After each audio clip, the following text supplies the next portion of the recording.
Cool. So welcome everyone. This is the final real training session in our fellowship workshop series. We've been through a lot together this summer. And we're looking forward to now working with you on the actual applications that you're working on. So we're going to talk about that in a minute. But yeah, today we're going to be talking about the letters of recommendation that you're going to be requesting for these fellowship applications, and how to revise and refine your application. So you have a full draft. Now, how do you make it as best, as good as it can possibly be? So we're going to talk about that. And I am Kelly Oman, if you don't know me already, Assistant Director of Research Communication with PhD Plus. And Sam? And hi, everyone. I'm Sam Lake. Kelly and I share the same title, work at the same office. So introductions are usually pretty easy. Hopefully, you've got to connect with us a couple times. If you haven't got to meet with us in person or virtually one-on-one, though, just know that those advising appointments and that opportunity is always open as you're working on your applications this fall. Cool. So we have a lot of upcoming events. This is not the end of what we do for fellowships. We have a lot. So next week, we're going to be doing these peer feedback sessions. So people who've been attending our fellowship series this summer, we have invited you already. If you haven't gotten that invitation yet, you have a chance to sign up still for these peer feedback sessions where we're going to have groups of three students or postdocs and one of us, me or Sam, just reading each other's fellowship materials. One element of your application will read either a personal statement, research statement. It could be a CV. If you don't have a statement yet, you're still able to get feedback on something even as simple as a CV. And CVs are not simple, but you know what I'm saying. So you can get feedback on that next week, but you have to sign up today. So please use the QR code or the link here at the top if you want to do that. Sign up for telling us your availability. And today, basically after 5 p.m., we're going to be setting up those workshops, and then we're going to get in touch with everybody, hopefully early tomorrow, to confirm your time and make sure that you're available and to solidify the schedule. So look for more on that and sign up if you haven't already. Then on August 15th, we're also having a science policy fellowship workshop. So if you are looking for specifically a fellowship in science policy, we're going to talk more about those opportunities and also more about how to craft your application for those types of opportunities. So again, sign up now for that. And then if you are applying for the NSF GRFP, we are having a fall boot camp on August 20th, where we are going to get more into how to craft those two big statements for this fellowship, the personal statement and the research statement. And you're going to get a chance to get some ideas going, to get some work done. And really, it's just a way to kickstart your fall with getting some work done and looking ahead to the October deadline for that fellowship. And I'll just happen to mention there are some small but kind of notable changes with the GRFP solicitation. So if you haven't read through that yet and you just want kind of a quick guide to that, join us. A little bit of the content is going to feel familiar if you've been participating in the summer series during the boot camp. But we do have some other activities and there's some useful information in there, even if you participate in the summer series. So join us. We will have this as a hybrid event, so you can join us in person. You can chat with Kelly and I during the breaks or stick around and get some direct feedback there as well too and get your questions answered. Yes, and then we have an info session for the NNSA Graduate Fellowship Program, National Nuclear Security Administration. So if you're curious about that one, we welcome you to attend and listen in and ask questions.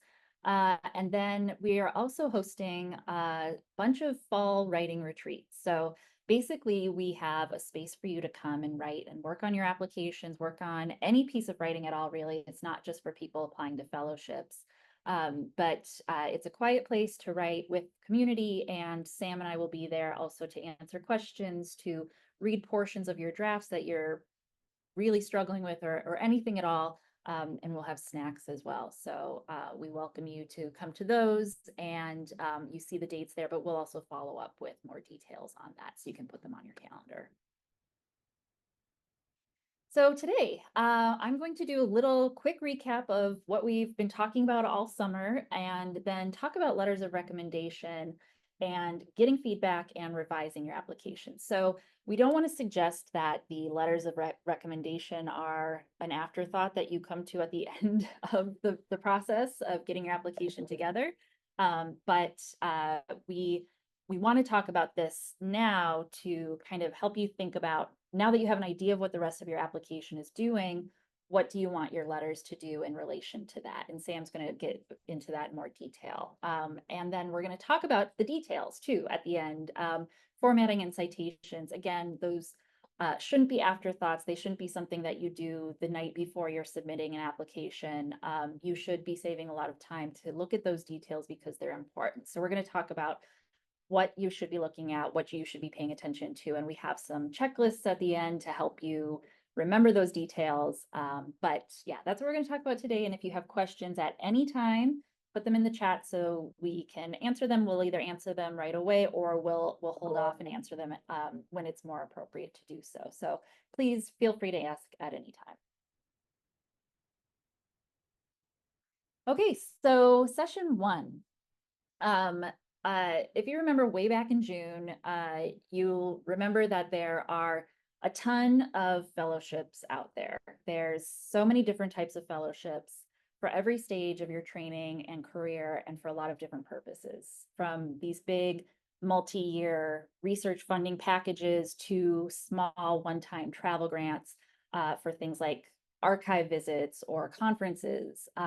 So we really encourage you to do some long-term planning first for the next 5 to 10 years, maybe, and think about where in your timeline the different types of funding best fit so that you can then look for things that will be a good fit for you at those times and know also when other opportunities arise, whether or not they are appropriate for you and when, and so that you can be prepared for things as they come up because you want to be planning early and you want to realize that you might be applying for something now that won't start until next fall. So you're applying to things often a full year in advance. And like Savannah, our panelist, said in the third session, write down your dream CV and see what do you want this CV to look like 5 years from now, 2 years from now even, and then make a plan to make that happen. So however you do it, plan ahead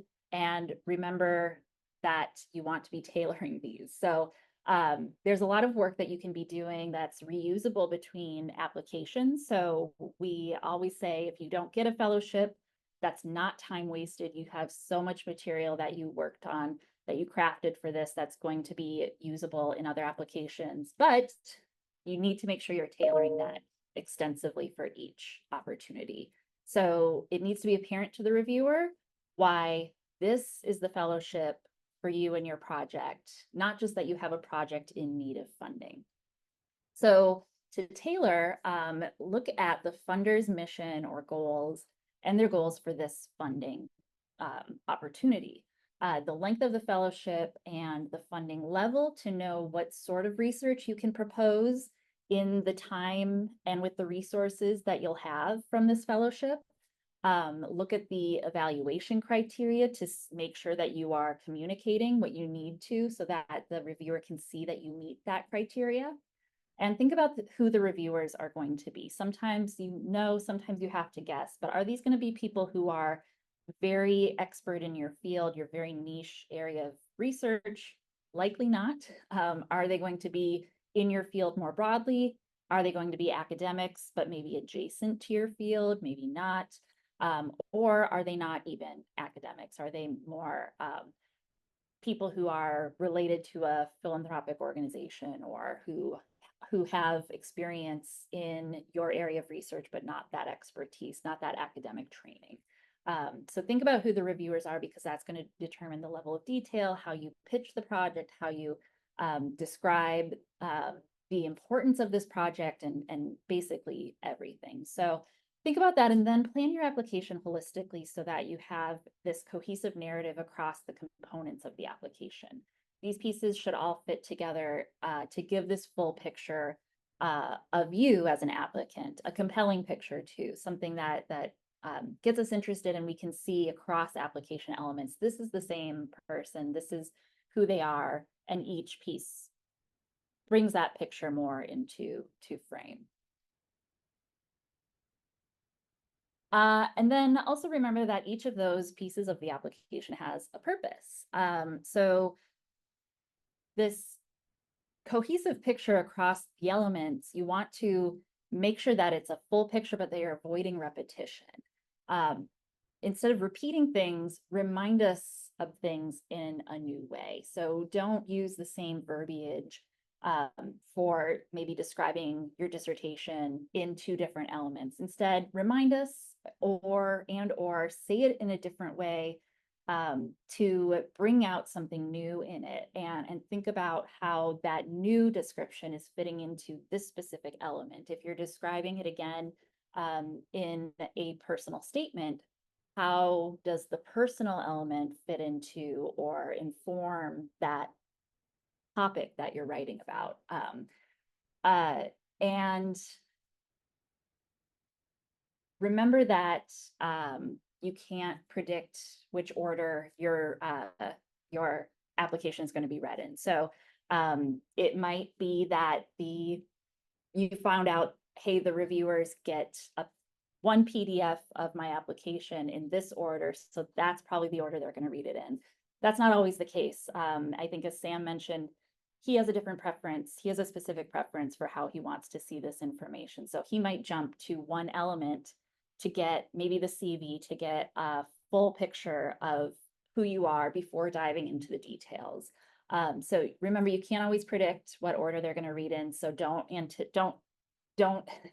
anticipate that you can say some information in one statement and count on your reader to have that information when they're reading the next statement.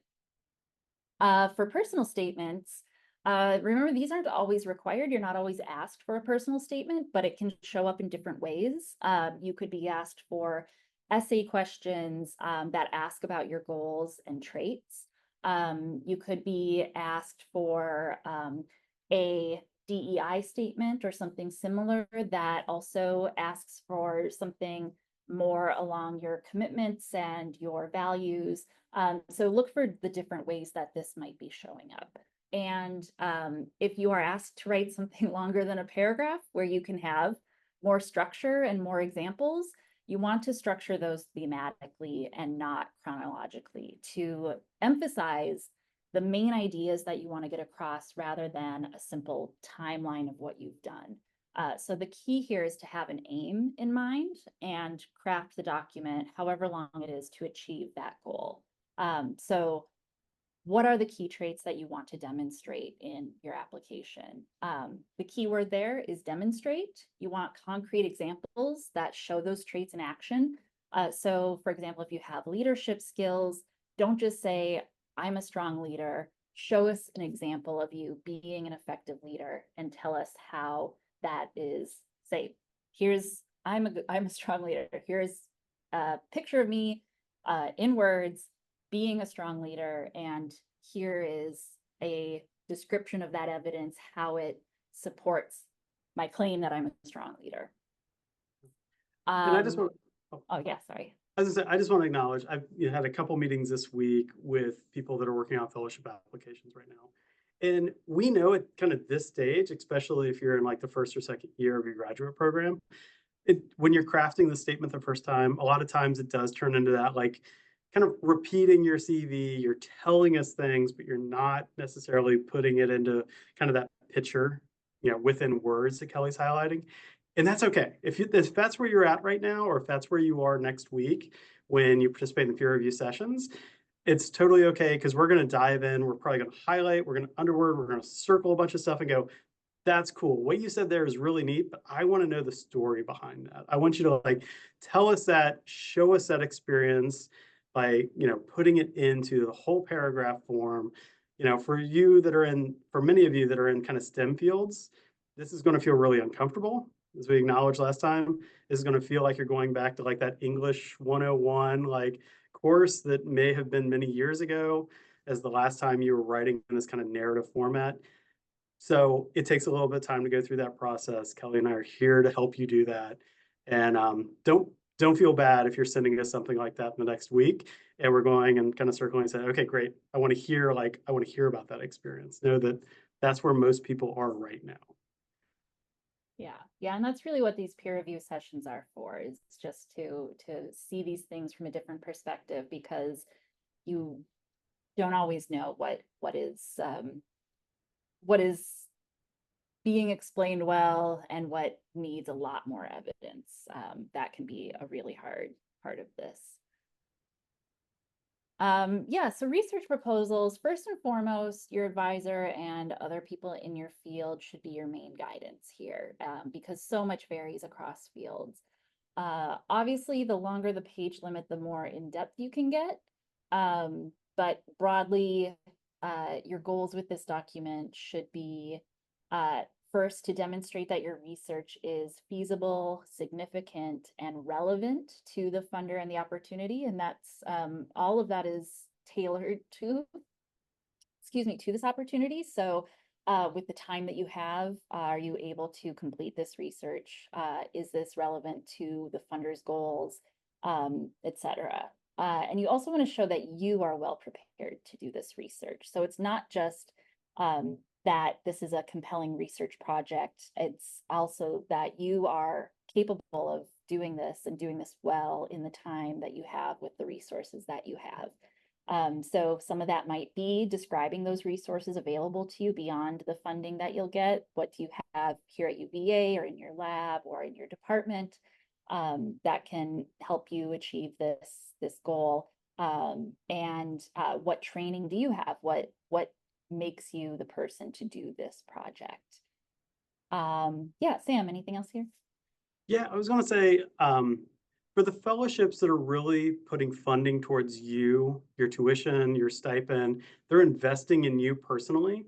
A lot of times the research proposals, and we've said this a couple weeks ago, they're really a communication test to see if you're able to clearly articulate the importance of your research, how you're going to do it, why it's novel, why it's important for all these reasons that Kelly just laid out, but in a really short, like 1, 2, 3 page length. A lot of times they really want to see if you have that ability to articulate the importance of your research, almost more than, can you clearly outline the methods? That's typically something that's saved for fellowships that are more about funding your research. So as you review those different announcements, or as you talk to Kelly and me, we'll help you kind of clarify, and your advisor will definitely be able to speak to this. Like, this might be what they're going for. So think about writing in this way and thinking about highlighting these big societal impacts and why it's important, because the reviewer is going to be broad, they're investing in you, versus this is a fellowship that's really here to fund your research. So it's important that you are clearly laying out your research plan, what your plan B is, things like that. So keep in mind, this is one of those areas where tailoring your application elements can actually be really refined to like level of detail and methods versus clarity and communication, if that makes sense. Yeah, and Sam, before you go on, if I could just mention, I see people signing up for the peer review sessions, which is great. I just want to mention too that we will default to in-person for these. So if you are only able to participate virtually, please let me know as soon as possible so that we can make sure to group virtual people together and in-person together. Okay, thanks. Yeah, sorry, Sam. Yep.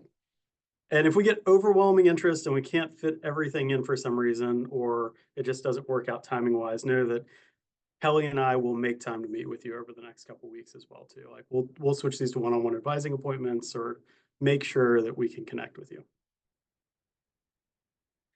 Okay, so we're going to shift our focus and start to dive into letters of recommendation.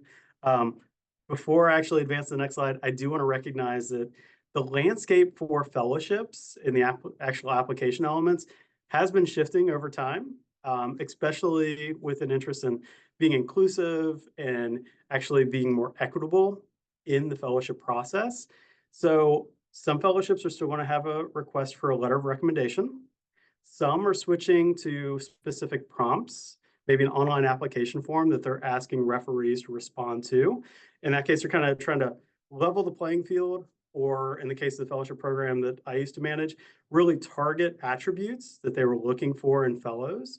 So know that the landscape for letters are changing, but the recommendations that we built into this part of the presentation are things that you can apply no matter kind of what the actual submission process looks like and what they're looking for.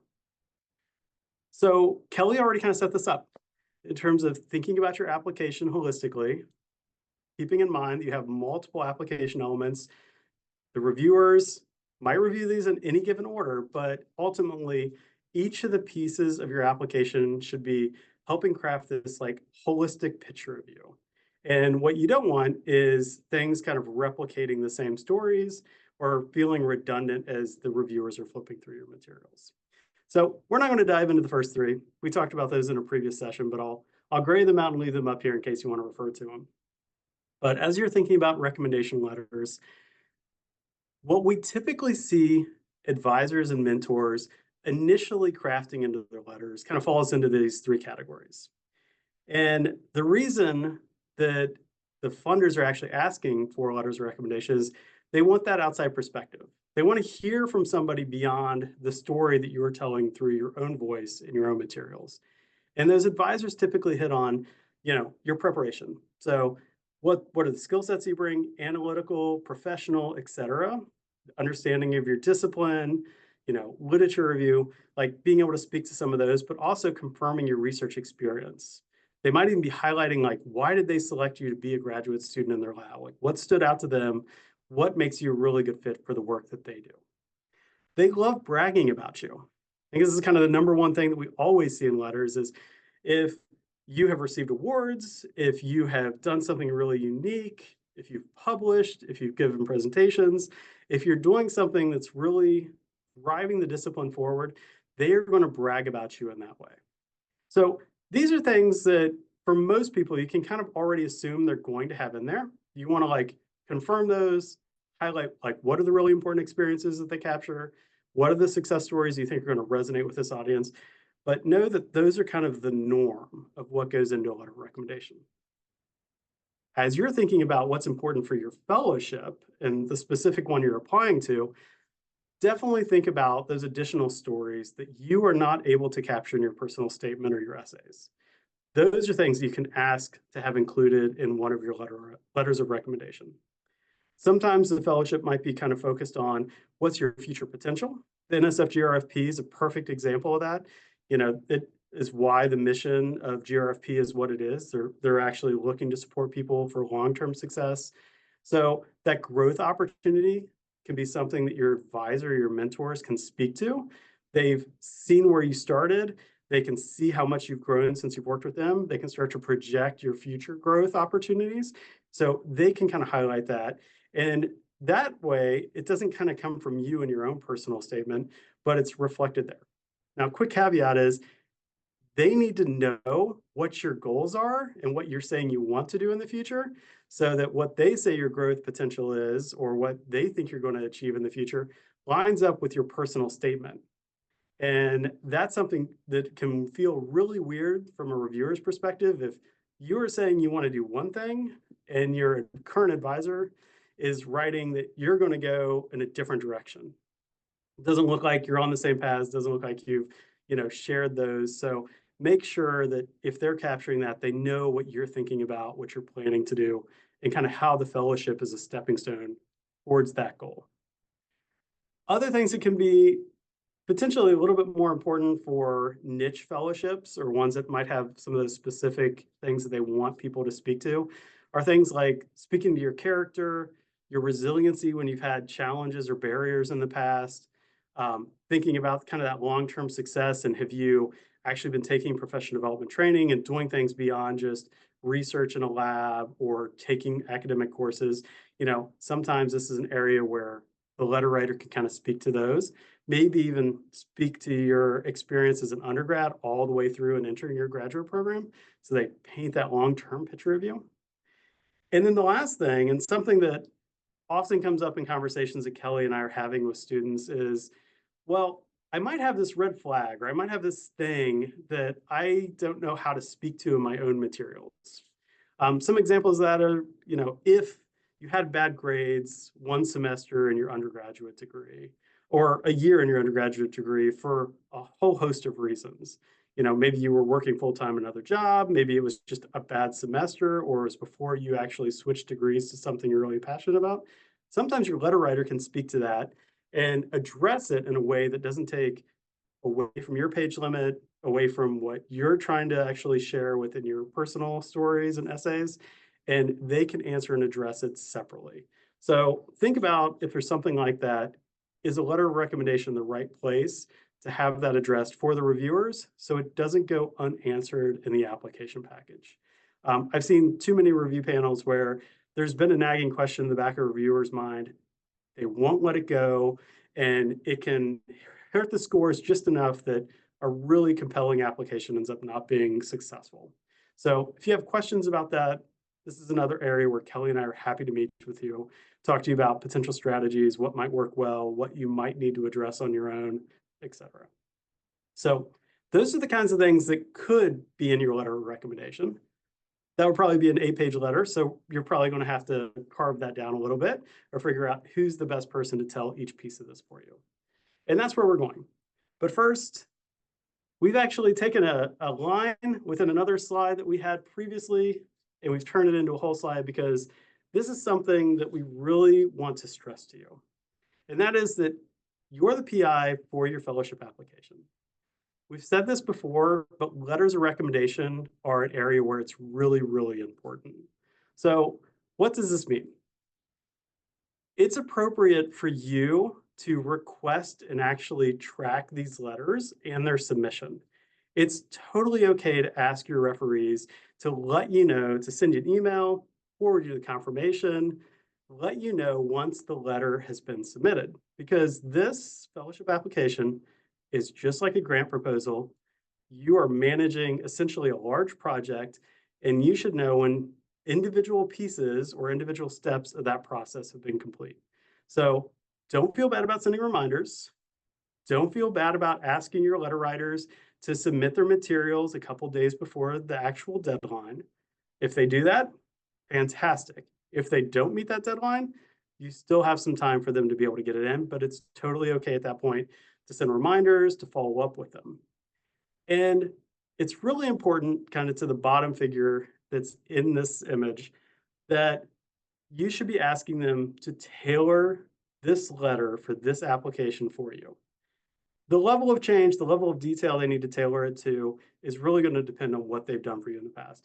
But we all have a filing cabinet, digital or a real one, where we have letters of past applicants that we have drafted.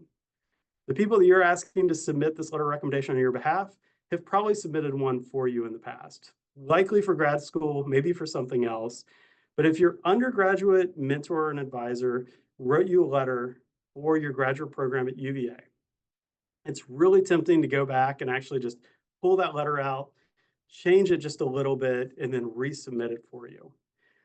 That necessarily isn't going to be successful. It might be, but there's probably different goals and different things that you're trying to highlight for your application to UVA compared to like a year 3 or a year 4, like dissertation fellowship, right? So the goals are different. What you want them to highlight is going to be different. So you do really want them to tailor it. Now, being on the side of being a student, it's really important that you also understand that this is the exact same process that faculty members do almost every single time that they submit a proposal. They're reaching out to people that they collaborate with. They're reaching out essentially to kind of co-PIs. Often they're requesting letters of support for their applications. They often will be giving templates. They'll be giving specific language, outcomes of the project that they're aiming for, that they're asking those people to put into their letters. In this process, you're essentially doing the same thing. So you should feel confident kind of managing that process and working with them. So at any point, and I know I've belabored this at this point on this slide, but feel really confident managing this entire process as you go forward. Okay, for those of you who are Indiana Jones fans, sometimes trying to figure out who the best referees to ask kind of feels like the search for the Holy Grail. We totally get it. Kelly and I get the question all the time, who should I ask to submit a letter on my behalf for this fellowship program? We cannot necessarily answer that question for you. I wish we could. I wish we were able to pick up that crystal ball and tell you who would be the best. You usually have the best information, which is why we're really happy to kind of chat with you and kind of strategically think about who can speak to different aspects, some of those attributes that Kelly was talking about earlier, helping you tell that holistic picture about yourself in your application. Now, that being said, often it's expected, sometimes it's required for your advisor to submit a letter on your behalf. If that's the case, obviously you'll be asking your advisor, your academic advisor, to submit that letter for you. If you have any concerns about that, you're welcome to come and chat with us if you want to talk about strategies or if it's really a requirement or expected. What I will say is there are kind of traditional reviewers that will look at your materials, especially if you're in like year 3 or 4 of your graduate program and you don't have a letter of recommendation from your advisor. They might have questions about why. So you do want to kind of keep in mind and kind of understand how it may be viewed if you don't have a letter.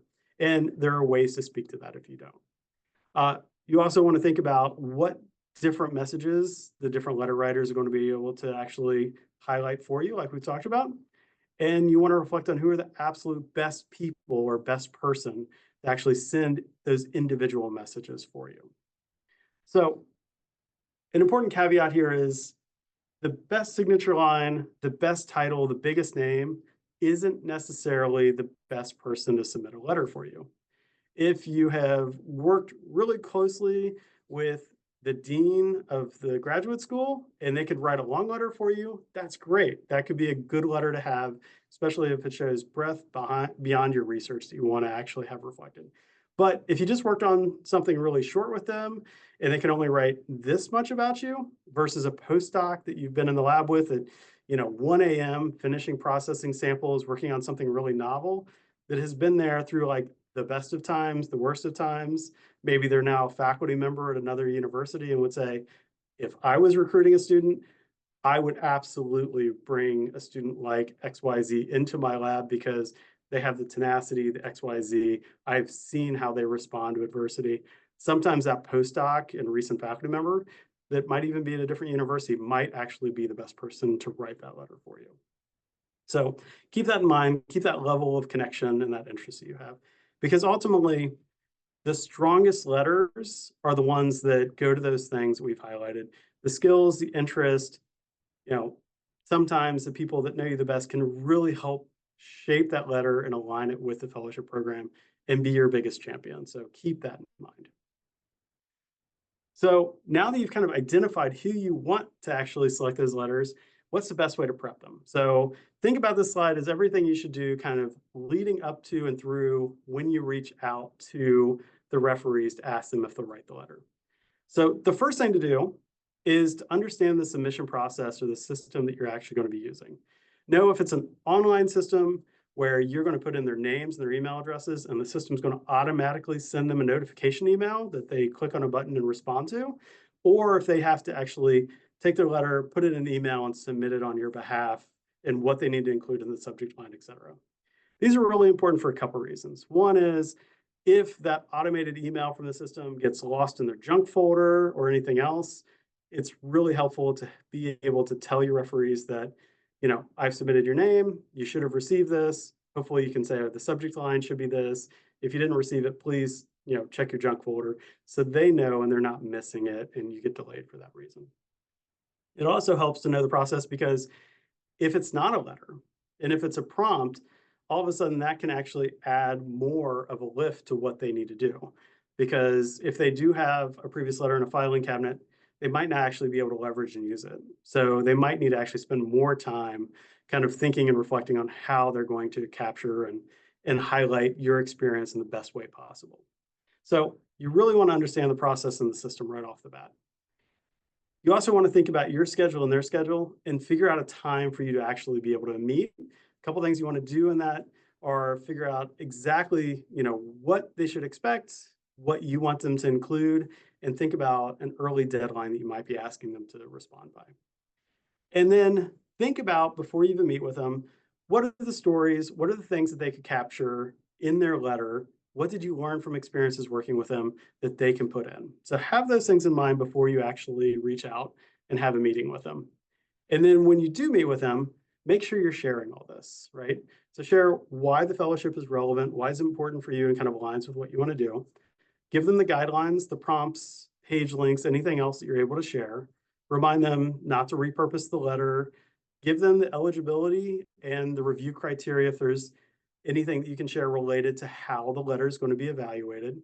And let them know about those potential kind of red flags or concerns that you might have in your material that you would like them to speak to. So keep those things in mind and discuss those with them. Those are great things to actually have a conversation about. And then after you meet with them, follow up to share any of the experiences that you discussed, what they would include.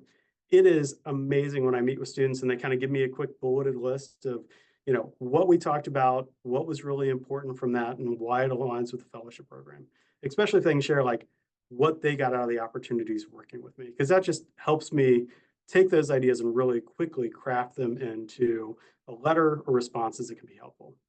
Make sure you highlight that requested deadline, even if it's before the actual deadline of the fellowship. Share any draft materials that you've promised. So it's really nice if you can give them the CV right away, even if it's not entirely updated. And then promise that you'll give them any draft application elements that would be helpful. A lot of times that's going to be like the personal statement, something like that, just so they can see what you've captured in it versus what they're capturing. And then offer to give them institutional letterhead if they don't have access to it easily. So just kind of continue a reminder, share those examples, share those ideas, especially as you continue to refine your personal statement or essays, because as you try to get it into that page limit, you might actually have to take out a story that then you could send to them and they could share. And as you all know, academics tend to kind of wait a little bit when it comes to deadlines. They don't necessarily do things right away. So if you've been managing the process and they haven't submitted your letter yet, you can always share those stories and ideas with them. They might be able to capture and put it in for you. And don't forget to share what you learned, because as a letter writer, I can tell you, I can remember the experience of working with students. I can remember what we did together. What I never really know until they tell me is what they took away from it, why it drove them and motivated them to go to grad school, or what it inspires them to do today. That's only something that you know. But if you can share it with them, that helps highlight the connection, the relationship that you have with that letter writer. It makes it feel like it's a really solid relationship. You're really connected. You continue that relationship, or they know exactly what you want to do. And that is just a deeper, more compelling letter when it gets in the hands of the reviewers. Okay. The other thing that Kelly and I talk a lot to applicants about is actually interpreting the responses they get from their letter writers. So we're going to talk about that for a second as well too. Sometimes, depending on the discipline, it can be really common for advisors to say, great, yeah, I'd be happy to write you a letter of recommendation. Can you go draft that for me? And if that's common in your discipline, or if you know them very well, it could simply mean that, one, it's common, or they're just really busy and they could use your help. It doesn't mean that that's the exact letter they're going to submit on your behalf. It might just mean that they'd like you to put some structure on it, and they're going to go and wordsmith it, craft it into what they want, maybe polish it, bring in kind of their voice, their norms, and highlight things that they want. So maybe they're just looking for you to help get them started. The other thing you need to listen to, though, when they ask that question is are they giving you a hint that maybe they don't know you well enough, or might not know what to say about you in that letter? If you ever get that feeling in your gut where they're not saying what would be really nice for them to say, which is, I don't know if I can write the best or the strongest letter for you, it's probably a good idea to ask somebody else. And that's why I would always suggest, when you reach out to ask somebody if they will write a letter for you, make sure you frame it around like why you want it and that you want it to be strong. So, tell them, I think the experiences I have working with you doing this would be great to include in my application. Would you be willing to write me a strong letter of recommendation for this fellowship? And if they bat an eye, if they're not sure, if they blink, if they pause too long, think about why they might be pausing and if there might be somebody else that would write you a stronger letter than they would. The other question that we hear a lot is, I'm not sure what experiences I would like to include or highlight for you. And that could mean that they don't feel like they could write that strong letter. It could also be somebody like me who you've reached out to. I know a lot about you. I might be able to write a really strong letter, but I don't have the information on the specific fellowship, like the review criteria, what you want me to highlight that actually going to give you the best chance to be successful. And I want more detail. So figure out why they're asking that question in that context, because it might be simply they want to make sure that they highlight the most appropriate information, give you the best endorsement possible for your application. So tease those two things apart as well too. And keep in mind that your letter writers are probably not just writing letters for you, but they're probably writing for a whole bunch of people. And unfortunately, they're all due typically sometime between October and January, which is kind of the bulk of most of the fellowship applications. So if they don't get started on them right away, it probably means there's a queue of other ones that they're working on. And that's why it's so important to actually reach out to them early. And if you remember back, and I'll put it in the chat, when Kelly and I gave you the fellowship suggested timeline in session 1, we actually recommended that you reach out to your referees about 3, maybe 4 months in advance.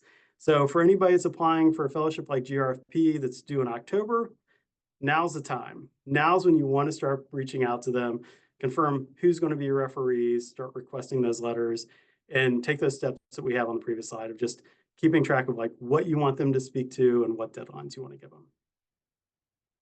Great. So we're going to have time, like I said at the very beginning, to talk about any questions you have related to letters of recommendation.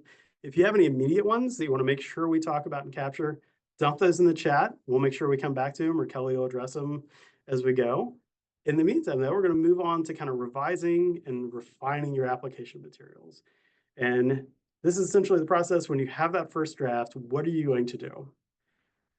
And this has been me in the past. You know, I've been working on an application for something. I've been staring at it a little bit too long. And you get to that stage where you're skipping over words, you're assuming information is in the text that might not be there.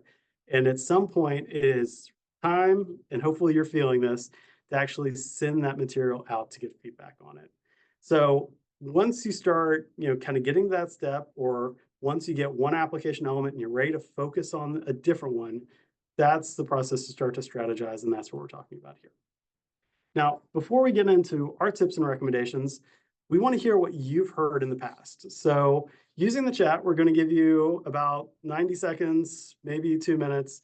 We want you to think about any feedback that you've got in the past when you've been working on a proposal, a fellowship, a research paper. Think about the things that you've taken to heart, what were shared with you that you think might resonate with others.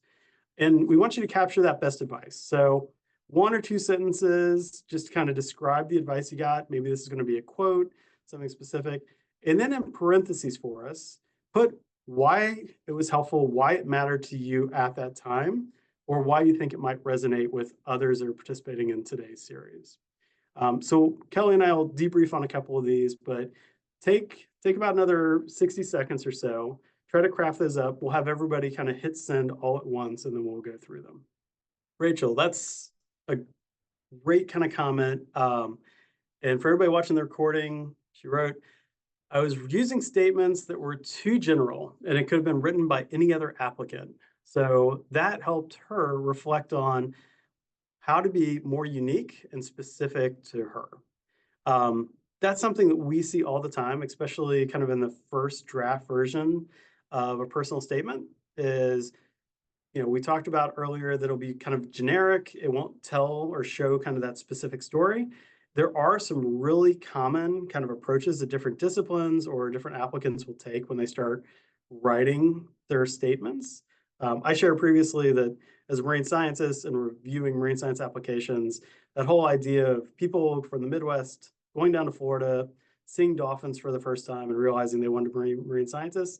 I know I've said it before, but I kid you not, that is like 70% of the applications that early career marine scientists write. And it feels really, really redundant.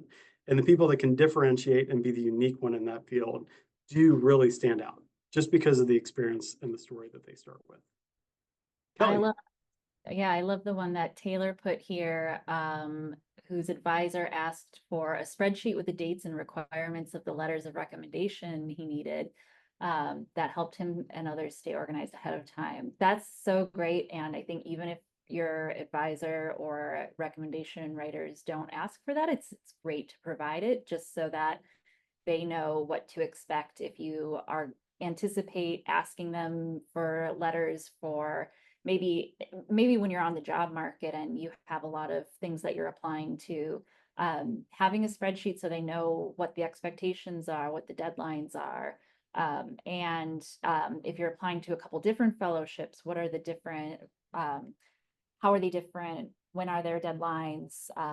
How might they be tailoring these? That just helps so much so that they can get a sense of what they're in for when they agree to write you a letter. Um, yeah, I love Jeremy's in here. Jeremy's probably heard me say this. I won't take credit for it though. Show, don't tell. Be descriptive in your stories, even if they're about research. It makes you memorable. Most of the reviewers, we're reading 20, 30, maybe even more applications. And if we're reading yours and we put it down in 4 or 5 applications later, we can still remember, oh, Jeremy, he was the one that had this experience in Japan doing XYZ. Like, that's a great thing for us to be able to kind of reflect back and remember you. It's also a really important reason to put your name at the top, like if you can, on every single application. So when I turn it over, I'm getting that constant visual reminder of like, whose story am I reading about? Because they do blur together when you're reading 30 statements, 12 pages for each one. We're talking about a lot of information, and we want to have it, be unique and different. And if we remember your stories, it's easy in a review panel to say, oh, this is really cool. Like, this person had this experience. I know why that drives them, motivates them. They can pull that out of their back pocket. They remember it, it resonates. It's why storytelling, even in a fellowship and a grant application, can be really, really useful to helping you stand apart. yeah, these are also great. Make your paragraph shorter. That's awesome, awesome advice. Yeah, not only for thinking about readability, just to make it easy to read through and also not intimidating, not like, oh man, I have to read this huge paragraph now. But also to help you with organization so that you can keep in mind what you're trying to do in each of those paragraphs and making that really clear to the reader. In addition to having short paragraphs, I will say short sentences, even if it's just a couple words with a strong, stop period, end of thought, can be really impactful. As a STEM researcher, writing really long run-on sentences, it's almost something that I was trained to do. But in this context, especially with statements, you want your sentences to kind of drive home, be concise and to the point. That resonates better with reviewers. We're not trying to think back of, oh, where did this sentence start 5 lines earlier than what I'm currently reading? And does it actually match up with what you're trying to tell me by the end of the sentence? Yeah, all of this is great. And if you don't save the chat yourself, I will, and I will make these anonymous and put them in our Canvas page so that you can see all of the great advice that everybody shared. Yeah. We'll skip over the reviews just for curiosity of time, but please, like, comment back. We've already got some of that happening in the chat too. And if you have other things that come up, please continue to feel free to share those because, as Kelly noted, this is great advice, actually something we could probably put up or kind of embed into one of our presentations. So back to the content a little bit and kind of highlighting a few other things and strategies that we recommend a lot. This is not a time to be self-conscious. This goes back to a comment that I just saw in the chat as well too. You want to take control of your application and getting feedback, and you don't want to worry about what other people think. We know everybody that's reviewing your materials has probably been in this place of being nervous or asking for feedback. It's something that we all have had at one point for the most part. Do remember that there are different people that can help you from different perspectives and at different stages throughout the process. You do want to kind of be smart and strategic as you're reaching out to people and what you're sharing with them and what you're requesting them to do when they review your materials. So your faculty advisor, past mentors that you might have that are kind of in your academic discipline, the peers, the postdocs that are in your labs, people that have received the fellowship from your department, they can be great people to ask to review like the research plan. They might understand the methods. They might have ways to kind of simplify the way you're presenting your research, making it connect to broader society. They can really kind of help and make recommendations in that space, potentially in other ways as well too, especially your friends that are in your lab. They might know you. They might be able to tell you that there's great ways to actually talk about yourself and amazing awards that you've actually received that you might not be thinking about, or how to reinterpret something that you're saying that's in your personal statement. So think about how they might be able to review and give you feedback on your research. Think about the people that are close to you that might understand like your experiences, why the awards you've got are really impactful, what perspective you bring that might differentiate you. Maybe you can share your personal statements with some of those friends as well too as you research.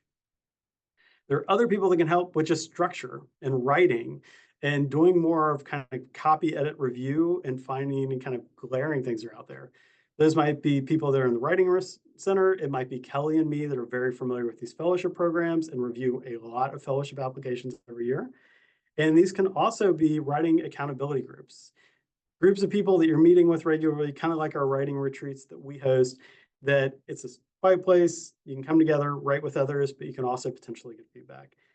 Note on that, if you're interested in actually forming a writing accountability group, we actually have some friends over in the med school that actually have structure and recommendations and tips around creating an accountability group. If you're interested, reach out to us. We'll share that and connect you to the right people and see if you can get one of those started. Doesn't have to end with the fellowship application. It can continue all the way through job applications and everything else too. And remember, as you're thinking about when to reach out to these people and what materials that you want them to review, be strategic in that process. It might not make sense for your grandmother to review your research plan.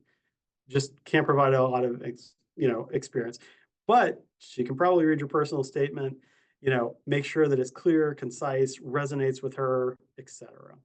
And it's probably makes sense too for saving people time and energy that you only have a few people read the entire application from front to back. Kelly and I are happy to do that process as well too, because that is a big effort.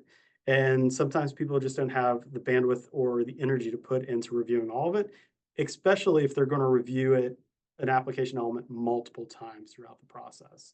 And that might be really important for like your advisor to read your research plan at the beginning, the middle, and the end to make sure that there isn't anything lost in there that's really important for your discipline. Keep a couple other things in mind too throughout that process. It's important that you kind of share with the person you're reaching out to who else is giving feedback. So if your advisor is giving feedback, been really specific about these are the important methods, here's the relevance of the research, and then you share it with me, who's in a totally different field. It's nice to know that your advisors already kind of confirmed some of those details. I don't have to worry about them as much. Not that I will talk too much about your methods, but it's really important for us to have kind of that understanding. It's also really helpful to tell us what you want us to focus on. And as you're signing up for the peer review sessions, you'll see that that is one of the questions that we ask you. What do you want us to have in mind? What do you want us to think about in addition to the evaluation or review criteria as we're reviewing this? If you have specific things in mind, tell us for the sessions next week. Make sure you tell them what the deadline is for you to submit it, but tell them what the deadline is that you need their feedback by. Give them a time, and if they can't make that, that's okay. Know that you should ask somebody else or adjust your plan accordingly, but this is why it's so important to draft your materials early so you can go through this iterative process multiple times. And give them the information that they need. So if there's specific prompts, if there's criteria, instructions for that element, make sure they know what that is so that they aren't trying to do their own research or jump to their own decisions on what's most important to include. Give them what they need to do a really thorough evaluation. And also keep in mind that there is such a thing as too much feedback. You tend to hit this at 2 points. One is if you ask too many people at the same time to review the same material. because then you're getting conflicting recommendations from multiple people and you're trying to square that all together in the next draft version. So try to only reach out to one person at a time. The other thing is if you kind of get to the end and you're getting conflicting feedback because you've had it reviewed so many times and you're kind of jumping back to previous iterations, you take the feedback, use what's important, what you think is going to help strengthen the application. It's okay if you don't accept somebody's suggested edits, recommendations to add. Use your gut, remember what you think is most important. If you get the same type of recommendations from multiple people, then it's really good to kind of think about, oh yeah, that might be something important to include. But if it's just a one-off comment, that's okay. And make sure you're making the most of other people's times. It takes time to review these materials, as Kelly and I know very well. And then the last thing is reviewing your own proposals. So ultimately, where this slide started for this section, you know, it can get really hard to look through your own application day after day after day, especially as you start kind of reading ahead and remembering things that are no longer in your application. So make sure that you do step away, take the weekend, take a week away. That's the other great thing about starting early. Make sure as you kind of reapproach it after taking your break, that you're approaching it like a reviewer would. Keep in mind, like, not just is this easy to read, but what am I missing? Are there aspects of the evaluation criteria that I didn't speak to? All those kinds of things as you're approaching it. And then scrutinize your own structure. You know, we've talked about chronological order versus themes and important things that you want to highlight. You know, this is where something like a reverse outline can be really important, and Kelly's going to emphasize that here in a couple slides. Yeah, thanks, Sam. So we're going to talk now about editing and revising. This is my favorite part of the writing process because I'm a very messy writer and I actually don't really know what I'm saying until I start rewriting. So when I'm working on a project, I have to budget a lot more time for rewriting than I do for writing in the first place because that's where I get clarity in what I'm trying to say. So I'm going to talk about some steps you can take in revising. You might have your own methods at this point in your career, but I think that especially if you're early in your program, it's really a process of trial and error to figure out what methods of revision, rewriting, editing work for you. So I'm going to give you a very, very broad structure that can help you avoid wasting time basically in that process because it can get messy. So I'm going to talk about this COST method of revision. COST, what we're going to talk about stands for content, organization, style, and technical details. And this acronym can mean different things. Technical details can sometimes mean be tone for T, but we're going to talk about these specifically for fellowship applications because these are the things that are going to be key for those. Each stage of this might take weeks. Like I said, you want to budget plenty of time for revision and rewriting. And doing it in this order will ensure that you don't sink time into formatting things that you may totally rewrite. So if you've spent an afternoon really getting some citations in order, making sure it's well edited, and then you find out a few days later, you're thinking, well, that paragraph actually doesn't really work in here. You're much more likely to feel fine cutting it if you hadn't done all of that work, polishing it up ahead of time. So don't think about polishing yet because you don't want to get too attached to what you're writing. You want to feel free to change it as much as you can. So yeah, first we have content. So the content of what you're saying. Here are some questions that can help you think through how you can edit this content to be a lot stronger. So basically, we're looking first at the big picture of everything that you're saying. So is everything necessary that you have in, say, your personal statement or your research proposal? Is it all necessary? Are the necessary components there? So is everything important and is all of the important stuff present, or are there things missing? is your argument clear? That should be the biggest thing that you're looking for, that you have a clear argument, that it's really obvious. As Dan said, for advice that he got in the chat, what is your exact question? Make sure that's really obvious and that everything is going to support that. Do you accurately represent yourself and your project? So is it all correct? First, is it all there? Is it clear? And then is it correct? And is it an accurate representation? Is it the representation of the project and yourself that you want to be giving for this particular opportunity? And then also, does it target the review criteria? So again, there isn't one way of describing your research project or your experience. You want to be tailoring that for the opportunity that you're applying to. And then next, once you have that kind of big picture set out, then you want to think about organization. And a lot of times those two aren't necessarily separable. So you might be thinking about these in relation to each other. But some things to think about as you're thinking about how you're organizing your content, you want to think about readability. So is the proposal skimmable? Can the reader anticipate where to find the information that they're looking for? That's going to be really important because reviewers are going to be reading a lot of these. You want to be memorable, and one way to be memorable is to make it easy for them to find, your argument, your methods, the impact that your work will have, just the main things that that they're going to be looking for. Make sure that they know where to find that. Did you include the required sections as headers? So some applications or some fellowships have requirements for what you have to put in the proposal. So the big one that we cite is the NSF GRFP. You have to have a section for broader impacts and intellectual significance. Is that it, Sam? Intellectual merit. Close. Yeah, intellectual merit. Yes, thank you. So do you have those sections basically, and are they in the place where they should be in this proposal? And for the GRFP, there isn't one place where they have to go, but are they in a good place? Does each paragraph build on the last with a new thought? So simply structurally, how is this working? What is the logic driving your structure?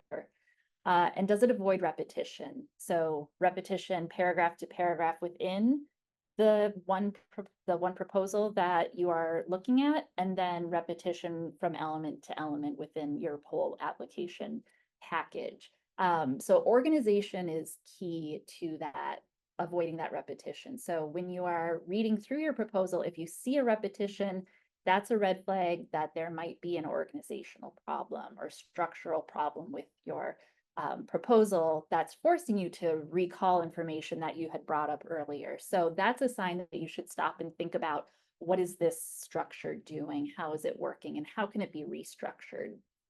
So if you go to the next slide, one way to really test for this and to help you think through that structure is a reverse outline, like Sam mentioned. So this is basically just outlining text that already exists to diagnose structural problems. It's not like putting your proposal in reverse. It's just instead of doing an outline and then writing based on that outline, you have a piece of writing and now you're going to outline it just to see the structure of what you've created. And as you can see in the image here, this is kind of a cycle that you want to keep going through to polish this up, to strengthen it and then polish it up. So you research, you write, you do a reverse outline, you rewrite, and then you figure out what those gaps are. You do more research, more writing, and on until you feel like it is solid.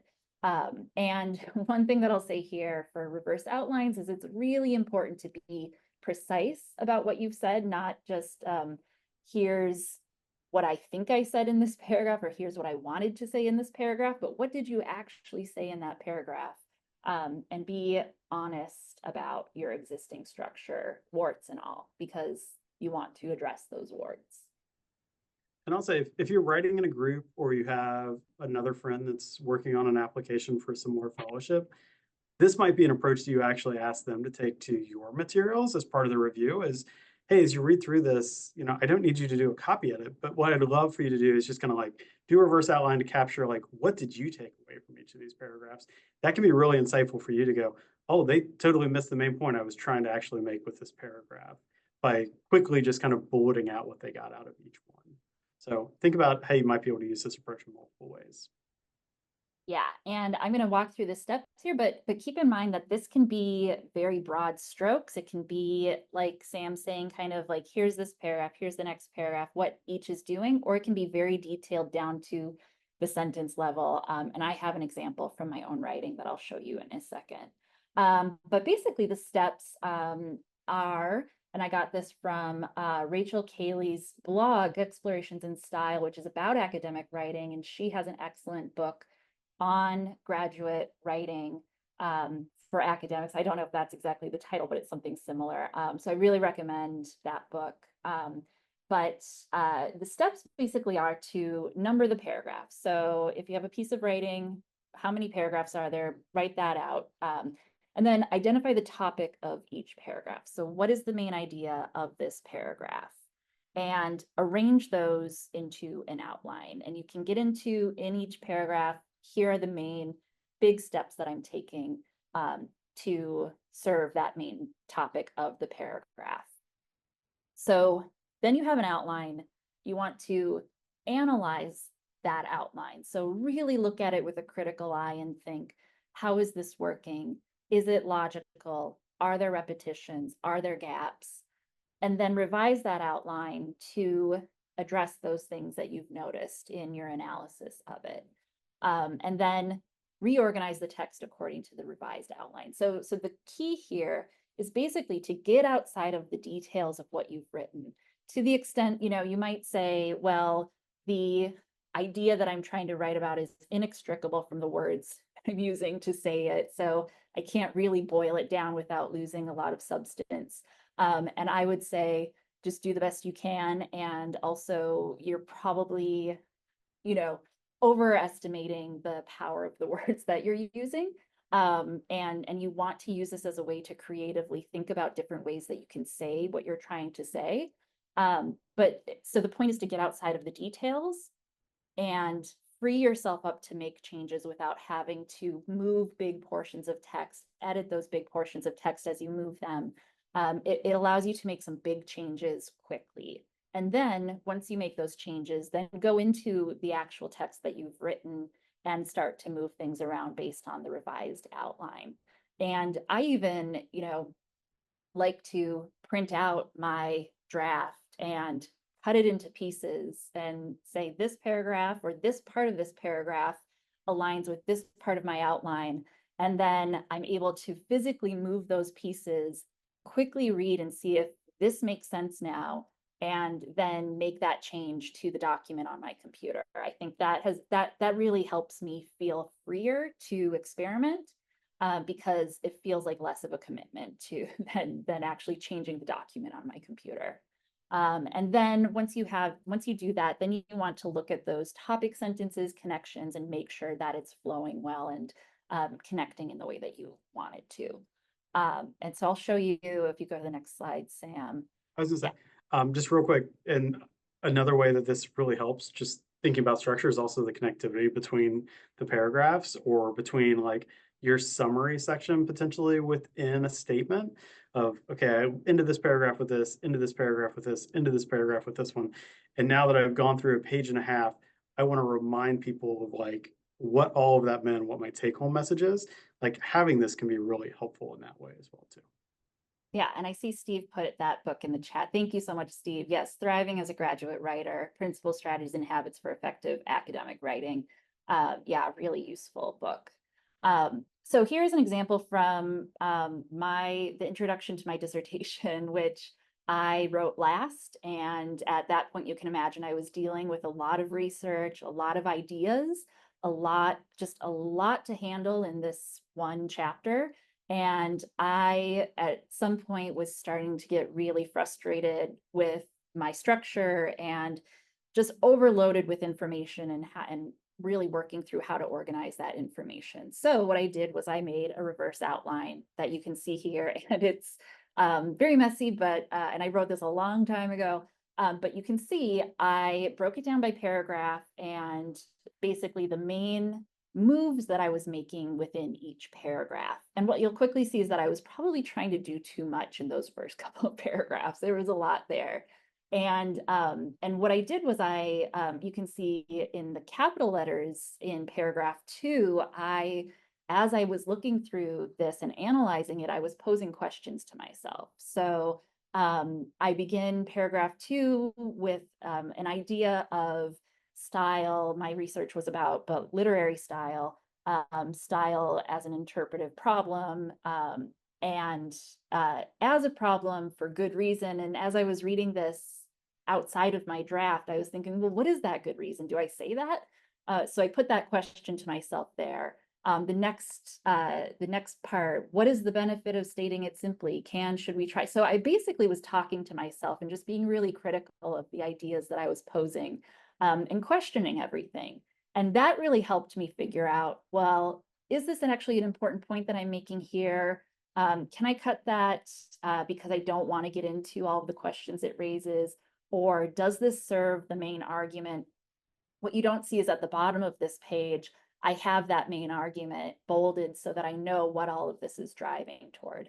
And I recommend trying to keep your reverse outline to 1 to 2 pages so that you can print them out and see them all in one view so that you can see all of the pieces together really easily. And do that questioning and look and see if you have information somewhere else that should be moved up or should be moved down, and really help you get a handle on all of this, how all of this information fits together.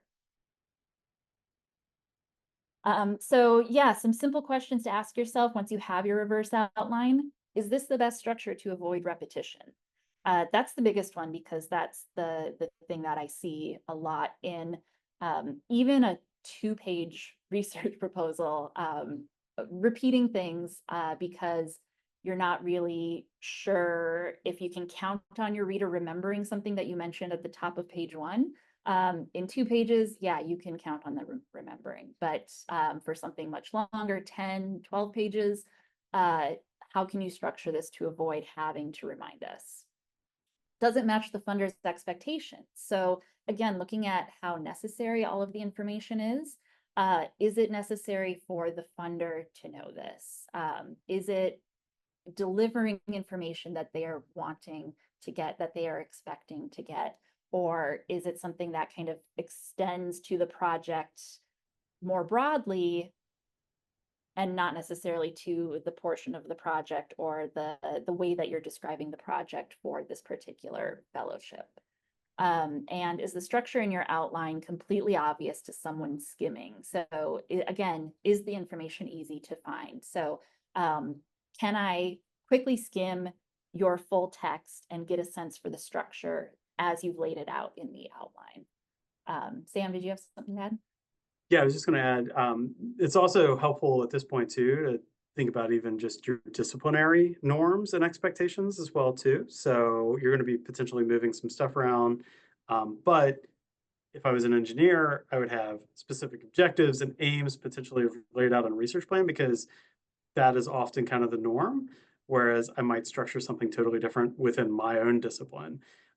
So you can kind of use this as a reminder too, structurally, for not just the funder, their expectations, and is it easy to read, but does it kind of fall into the normal structure that your reviewers will likely have as kind of common for your discipline? Yes, so that's organization. And of course, I always have a lot more to say about that. So if you are ever wanting more advice or want to chat about organization and how to revise on a larger scale, I'm happy to talk about that.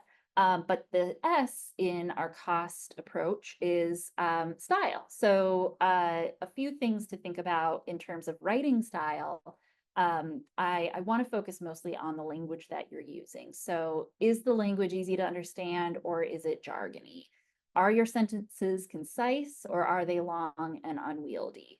Are you consistent with terminology, acronyms, etc.? You can kind of get a guess of what we want you to answer for these. Obviously, you want it to be easy to understand. You also want to balance the language that you're using for the situation. So Something that's full of jargon is probably never appropriate for a fellowship application because, again, people are reading these quickly, they want to get the point quickly, and jargony or writing with sentences that are long and unwieldy takes time and mental energy to comprehend.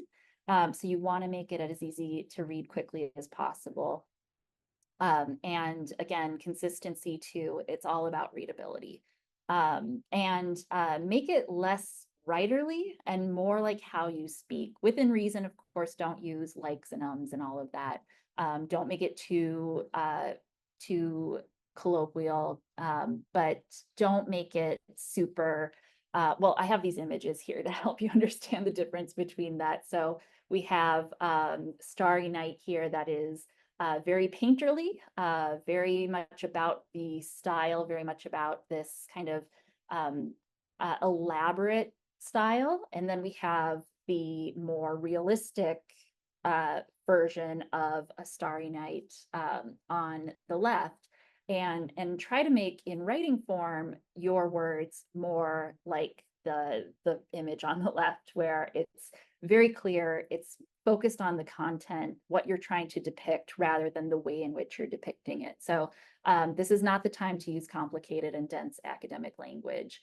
One way to help you determine whether you are being non-writerly and more comprehensible is to read it out loud and read it fast. So reading something out loud is great, but I like to read it really fast just to see where are you getting tripped up when you say something. It's hard to read a long sentence quickly. And it's also hard to read a long sentence quickly and remember what it's all trying to get across.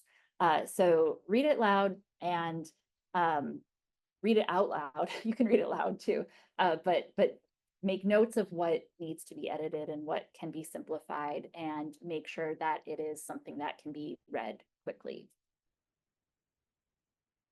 And we have some tools. If you've been to some of our sessions in the past, you know these, we talk about them a lot because they're so great. But this tool at scienceandpublic.com called the DJargonizer can help you figure out what are the words that might need to be simplified.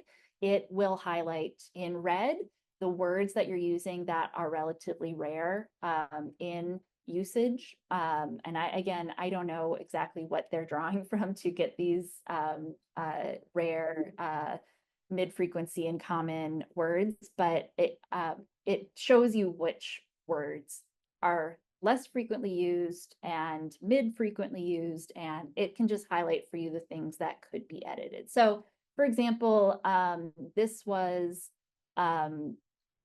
a paper on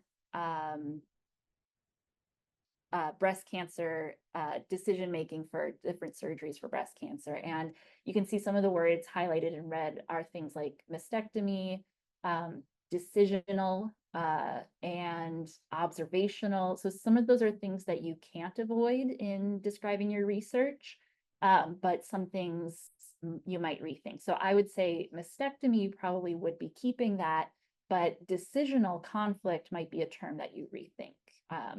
And then things like surveys, methods, surgeries are in orange. And some of those, again, you would use your best judgment, but it might help you rethink things like maybe stigma, future studies are warranted. There might be a simpler way to say that. Regret might be a term that you need to define a little bit more. And I think this research is all about that, trying to define regret. So that might be something that you dig into more, but it just kind of tunes you into the words that you want to pay more attention to. And then we also have the Hemingway app, which is a really fun tool where you can plug in your text.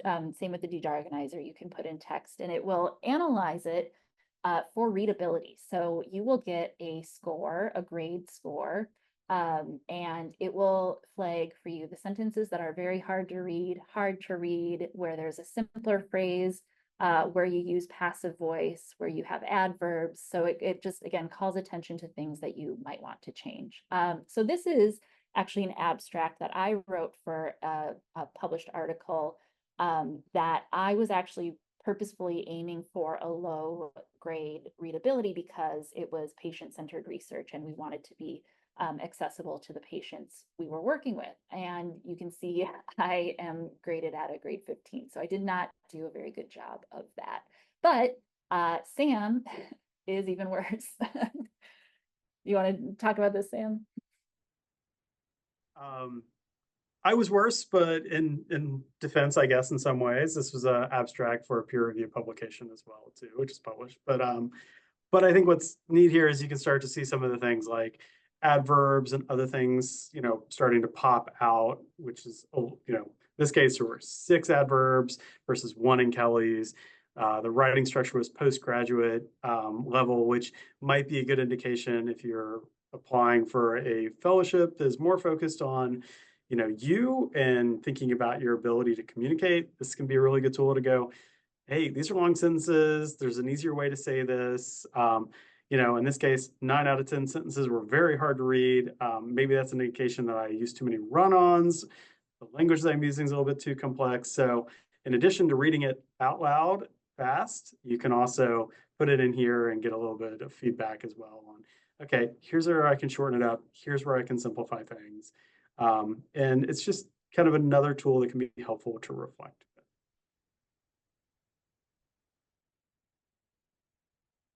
Yeah, so finally, if you forgot that we're still going through our cost structure, so the T is for technical. Sometimes it means tone, but we're going to focus on technical here because this is so important to fellowship applications because you want to make sure that everything is precise and correct, and there's nothing that will be a strike against you in a very strict, tough competition. You want to make sure that you are turning in the most polished application possible. So a few questions to think about for that. Does it follow the font margin, word limit, etc. requirements exactly? Make sure you read the call for proposals closely and you know exactly what they're looking for and you follow those instructions exactly. Is it grammatically correct? Again, this is the last step because you don't want to spend a lot of time polishing up text that you might edit.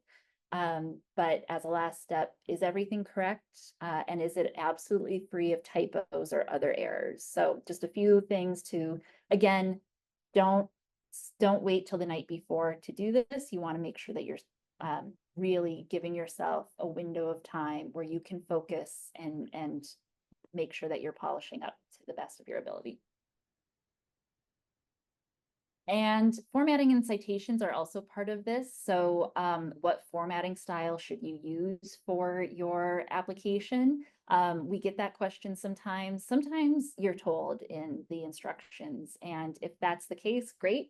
Follow that exactly. Make sure that you're looking at the style guide for if it's like they ask for APA, make sure you have that style guide or you have a website you can go to with instructions to make sure that you're formatting everything precisely. If you're not told what formatting style to use, see if you can figure out what the funder uses. That might be a clue to what they're expecting. So if it's a funder who, if they publish things or they have research reports or white papers or something that you can find and you can see what their style preference is, you can use that or use whatever is conventional in your field.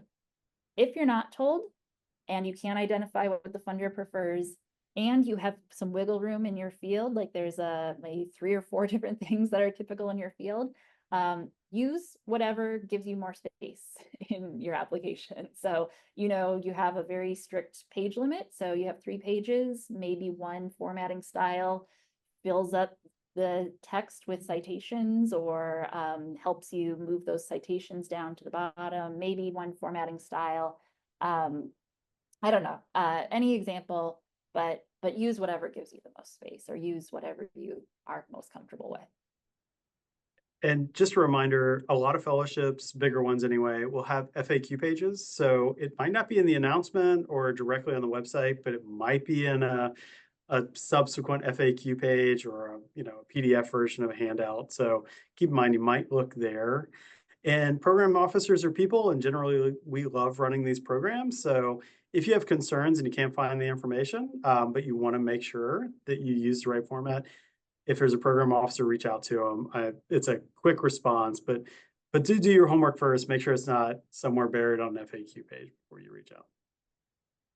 Oh, and back to the technical one on the previous slide, I want to say, um, if you can, and it's allowable, make sure you save your documents as a PDF, because when it comes to page limits, every now and then you're going to submit from a computer that might be a Mac like mine, but it's the receiving end is a PDC, and the format will slightly shift, and all of a sudden you'll have a sentence that's on page 3 and you're only allowed 2 pages. That is a really hard call for that program to make, but they may cut off your last sentence. So make sure you're saving them as PDFs so there are no formatting issues on the receiving end for the program itself. Great. And then are you struggling with a statement that's just too long and you can't figure out how to cut it down? And you've focused on the content and organization and have cut down a little bit that way, but you're still over the limit.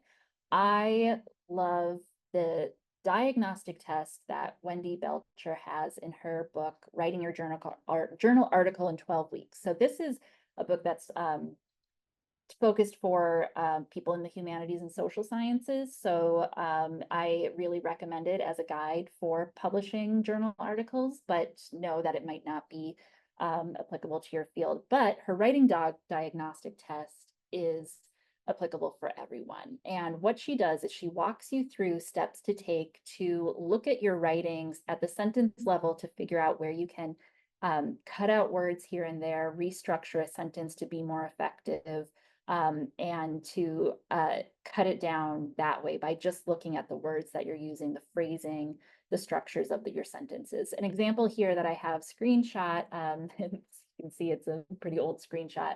It's been through a lot, but an example is that she'll have you look for weak phrases. So literally you have your document open and you do a fine search for specific words like and or, and you look at each instance of that and you see, is this an instance where I'm saying blank and blank or blank or blank? And it turns out that one of those words is all that's needed. So the example here, are cautious or careful, are short and brief. That's repetitive. You can cut that. And by doing that, you'd be surprised how much you can shorten your text and bump it to the page limit, or, really cutting down and also making your writing a lot more effective in the process. So we have a PDF of the chapter where she talks about the diagnostic test. So we'll put that in the Canvas site for you as a resource. Okay, so Sam's going to talk a little bit about a few more things to think about before you hit that submit button.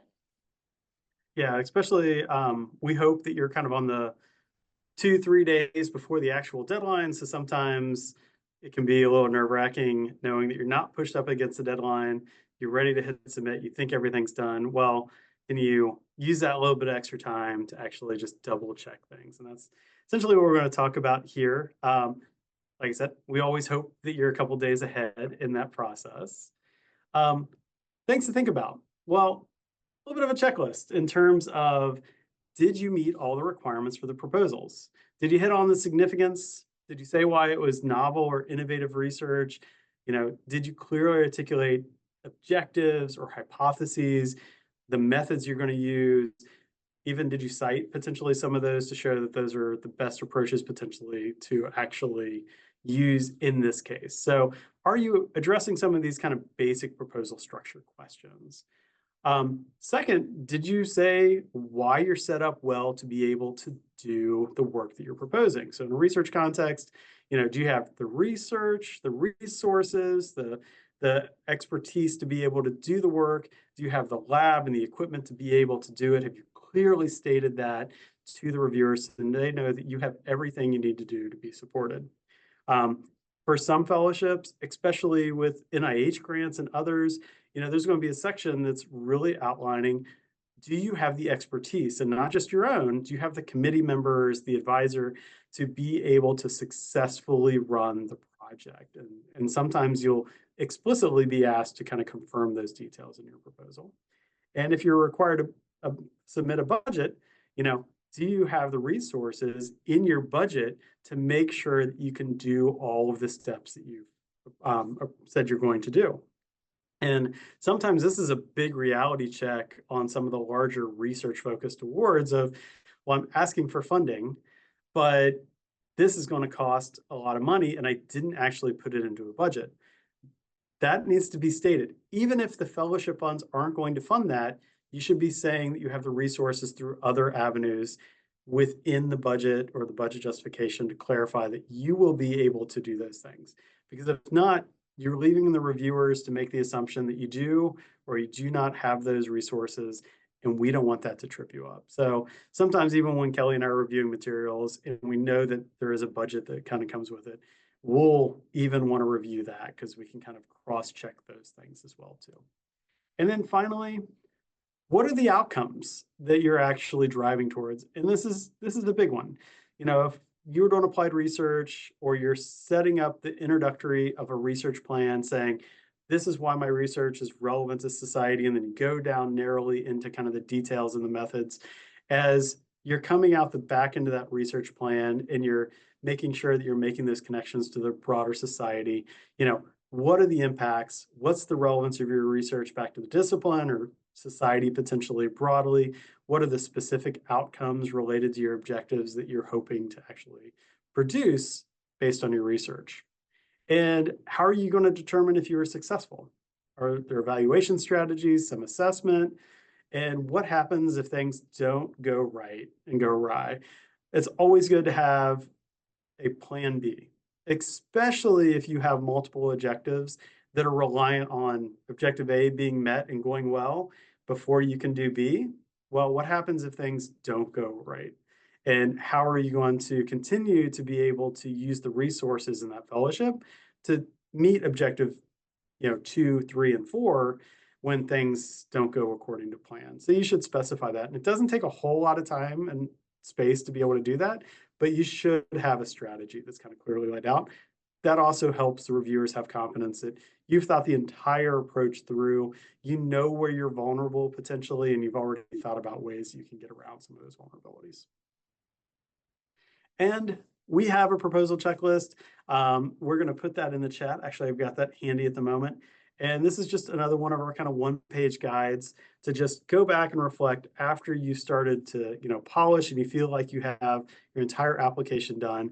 This has a series of those questions from the book, The Only Grant Writing Book You'll Ever Need. In this case, edition 4, we should check and see if it has an update by Kirsch Fox. So go through this and just make sure you've checked all the boxes. If you want us to go back through as well, this is something that we can kind of reread through as well, or just have a conversation with you based on, our understanding of the fellowship programs as well. And then, well, it's a waiting game, right? So you submit an application, let's say it goes in October. Sometimes you won't even find out to June. That is pretty common, and it takes time to assemble all the applications, to pull together reviewers, to go through and make a selection, host panels, and then notify you whether or not you received the award or not.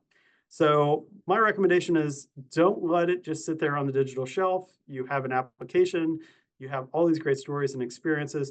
Things are going to change by the following year if you go to apply for stuff again. And a lot of these deadlines are kind of grouped closely together. So use the time, if you have it, to think about how you can reuse that application. You can talk to Kelly and I about other fellowship programs that you think, align, have similar requirements. That's actually why we started session 1 off by asking you to actually go through and find those fellowship opportunities and then kind of map them out based on their timeline, but also what requirements they have. Schedule time with us. We're happy to talk about, this paragraph from this statement might work really well in the essay for this particular response, and here's things you might want to change or things you may be missing. But we can help you target how much effort you might need to put into applying for something else, especially if we're familiar with the application you just put together for a different fellowship program. Those can be really easy conversations, and we can try to give you some advice on how much effort, what level of refinement you might need to do to apply for something else. And if you want to make the most of your time to be able to do this, what I would suggest is hop into one of our fall writing retreats. So if you submit the first application in October, but there's something else that's coming up in November or December, you can have that time where you come to that quiet space with us, and we can use that time to walk down to my office or our office actually, and meet with you and talk through what you might want to change and where you can move things around in real time. And then you can go back down to the conference room and start to make those changes before you even walk out of the room. So it's a really efficient and effective way of making big strides from week to week on your materials. And it gives you that time to be able to do it. And well, what happens when you find out, for instance, that you did not get selected for that fellowship? Well, first and foremost, if you're applying for a few, you've already upped your chances on receiving one of the fellowships. And every time you write a fellowship application or a grant proposal, you get better and better. So you're upping your chances, not just with volume, but because you're refining that grant writing skill. So that's why it's so useful to be able to do this multiple times. But if they get back to you and they give you a rejection, but they don't give you comments or any evaluation and feedback, don't hesitate to reach back out to them. Ask them if they have feedback, if there's anything you can provide. Most big fellowships and good fellowships are going to send you some comments from the reviewers right away. Other smaller programs might not be able to send you feedback right away, but the program officer is willing to compile the notes that they have and share those with you. That can be really helpful. It helps you understand, what you could do better next time if you can apply the next year. It helps you figure out like what resonated and maybe what didn't resonate with your fellowship application. So it can help you think about, what are the things that can be really helpful to emphasize in your next application. Sometimes the advice that they give you or the feedback they give you is something that they didn't outline whatsoever in the fellowship announcement. Maybe they wanted a specific level of detail or specific mentors that you were going to actually work with for the fellowship, but that level of detail and that requirement wasn't clearly stated on the website or in the announcement. Well, now you can share it with Kelly and me so we can advise students in the future, but you also know that for being able to refine and kind of get to that level of detail in your future application, hopefully the next year. So think about if you can apply the next year, great if you can. Schedule a postmortem with Kelly and I. We are happy to have an advising appointment with you to talk through the feedback and look at the application elements and think about where you could have spoke to some of those requirements or speak to some of those strengths that you could have in that application, but you didn't make room for or didn't have space for, and what you might have to take out to speak to those things and how that might affect your application as well. So we can kind of dive through and do a full debrief on that conversation. So with that, we've got just under 20 minutes left in this session. We're going to open up for Q&A. Before you jump off, though, if you decide to leave early, we do have a post survey. So I'm actually going to put up the link and the QR code for the post survey, and we'll continue to ask questions. And as you can see, we've got a couple reminders to come back to as well. So I'll put this up, open it up for Q&A. Please use the chat or feel free to unmute yourself. And I will also say that we can pause the recording or stop the recording, and you can hang on late if you have specific questions about you or your application material that you don't want to ask or have recorded. So keep that in mind as well, too. So question about whether you can have another chance for the peer review session after arriving. So if you are not on grounds next week and available to do the peer review sessions, we are happy to meet with you one-on-one to give you feedback. And I think, Sam, if we get a number of people telling us that they can't make it next week, we can probably organize some peer review sessions later in August or at the beginning of the semester. Like Sam said, there's going to be a lot of opportunity to get feedback from us, whether it's one-on-one appointments or at the writing retreats. Just get in touch with us, and we're happy to support you in however it works best with your schedule. Yeah, and I see a question about GRFP. Just a reminder, we did not have this on the upcoming events slide, but we will do the GRFP kind of speed dating review sessions in late September. So know that those are still going to happen. That's another chance, especially kind of right at that critical stage, 2 to 3 weeks before the deadline, where you can get additional feedback, not just from us and not just from your peers, but from faculty members that have served as reviewers and current or past fellows as well, too. So you can get that additional level of detail. The next question is, for GRFP statements, do citations count towards the page limit? Yes, they do. But GRFP is a great example of they traditionally, and I don't think that's changed in this year's solicitation, had any requirements necessarily on the format or the way that you approach those citations. And people have been very creative and very short in the applications that I've reviewed, both at UVA and externally, and literally just having like the author's last name, a very concise, abbreviated version of the journal article title, and that's it. So no years, no other things. So you can shorten those up a lot. You could put them kind of in paragraph order so they don't even have to be separated by line breaks. Yeah, you just need to give as much information as needed to be able to find that article or whatever you're citing. So yeah, you'd be surprised what you can find with just a name and part of a title. And the reviewers in that case should be from your general discipline. You're probably not including a long list of citations. The journals that you're usually citing are going to kind of come from like two sources. They're going to be papers that are, in your introduction and are usually kind of high quality, like well cited articles, or they might be related to your methods section, helping you shorten down the methods that you're including as well. And largely those are going to come from like your research group, maybe a similar research group. So that makes them easy to find as well too. I know we've got some people jumping off, so we're going to continue to answer questions, but wanted to highlight a couple things real quick before other people jump off. Reminder, if you want to participate in the peer review session, deadline is today in just about an hour and 15 minutes. Kelly's going to start cutting off and closing that down. So make sure you visit the When is Good link that's up here on this site or up here on the slide. Remember, just one application element. So don't send us everything, just the one.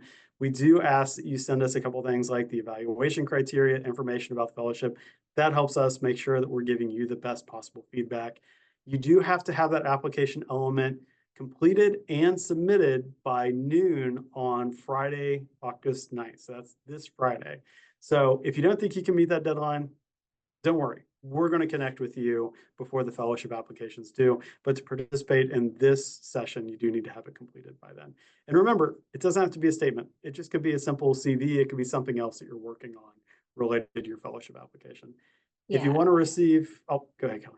Yeah, if you have signed up, let us know your availability. If you've done the When is Good poll, we will send you an email tomorrow confirming your time. You will tell us whether that time works for you, and then we'll give you more instructions for how to submit your application element and all of the information that Sam is mentioning here. So if you're wondering how to do all of that, don't worry, there's going to be a lot more information tomorrow.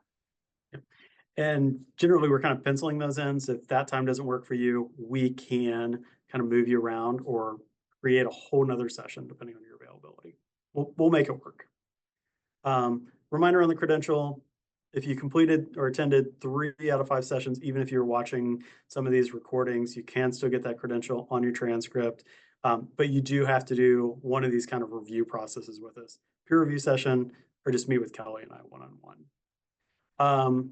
Sam, could you put up the QR code again when you get a chance? And just confirm QR code for checking in today. Yeah, sorry. Oh, yeah. Yep. I will do that. Couple real quick upcoming things. Don't forget to finish that application element. The events that we have coming up, like Kelly said, we have today's session on there, but peer review sessions are next week. And then we've got a couple really exciting other fellowship related events coming up. So stay tuned for those. And actually, let's keep the feedback QR code up. And I have noted the person who's asked this. So we have you marked down. Don't worry about checking in. But yeah, we have a feedback form that we would survey that we would love to get you all to fill out if you can, because we are always looking for how to refine and improve our workshops. So we would love to get your insight on your experience with the fellowship series and your needs, ideas, whatever feedback you have to give us, we would love. And we got another question in the chat. For folks applying for GRFP, where should we be on the personal statement, research statements at this point in time? I would say that if you are already working on one of your two statements and have a draft to be able to share with us, and you've started to reach out to your letter of recommendation writers, that is a great place to be right now. If you're not aware, we do actually have a GRFP timeline that technically started in May. We'd love for you've gotten started that early. I'll put that in the chat here in a second as well too. But I think if you're already working and feel good about having a draft of one statement, you've reached out to your letter writers, you're in a really good place. If you're not there, it's okay. You've still got plenty of time. But in addition to that, we do have at least one successful UVA applicant that Kelly, I think she wrote her entire application the week of the deadline and still received the award. I couldn't do that. It would give me nightmares or I wouldn't sleep. But don't recommend it. But she was successful. I'll say too, one of the reasons that we do this whole series over the summer and really do kind of have this requirement, or at least the strong suggestion of having an application element due by the end of the series as part of this. Well, one, we want you to kind of come out of the series by practicing some of the skills and some of the recommendations that we've been sharing with you all summer. But the other thing is we know how busy the fall semester gets, and we want you to have at least something in hand that you've already received feedback on and you've already written, because that puts you in a much better position. So even if you're not able to participate in the peer review sessions, take the next 2 weeks before classes, and orientations start up to try to carve out some time to work on it, because we know when we hit, that 20 something of August, when things start to get really busy for you, it gets harder to carve some of the time out to do this. And there's just only so many weeks. There's only so many writing retreats that we can host as well too. And if you can walk in with one of these things already with some feedback and starting to be in a good place, that sets you up for success on the rest of it.